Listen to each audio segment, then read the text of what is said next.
Kolkata high court থেকে এই মুহূর্তের সবচেয়ে বড় খবর। এবার কলকাতা হাইকোর্টের বিচারপতি বিশ্বজিৎ বসুর কবলে রাজ্যের হেভিওয়েটরা।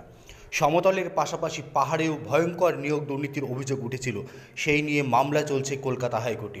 এবার জিটিএর নিয়োগ দুর্নীতি সংক্রান্ত মামলায় সিআইডির স্ট্যাটাস রিপোর্ট দেখে চক্ষু ছানা বড়া জাস্টিস বিশ্বজিৎ বসুর, এবং সিআইডি রিপোর্ট দেখার সঙ্গে সঙ্গেই ক্ষোভ প্রকাশ করে কলকাতা হাইকোর্টের বিচারপতি জাস্টিস বিশ্বজিৎ বসু বললেন, ভেরি ডেঞ্জারাস। এই মুহূর্তের অত্যন্ত গুরুত্বপূর্ণ আপডেট। গত বছর জানুয়ারি মাসে জিটিএতে নিয়োগ কারচুপি নিয়ে অভিযোগ তুলে একটি বেনামি চিঠি সামনে আসে শিক্ষা দপ্তরে।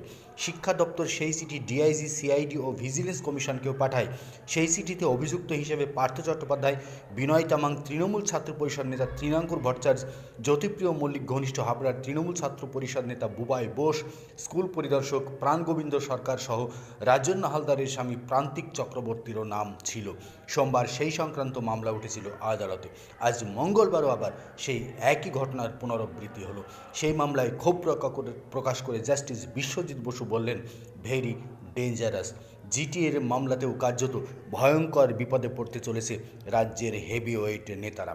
তৃণমূল কংগ্রেসের মুখ্যমন্ত্রী মমতা বন্দ্যোপাধ্যায় জামানায় একাধিক শাসক দলের নেতা নেত্রী নিয়োগ দুর্নীতি থেকে বিভিন্ন দুর্নীতিমূলক কাজকর্মের সঙ্গে জড়িয়ে গেছেন, যা আরও একবার প্রমাণিত হতে চলেছে কলকাতা হাইকোর্টে।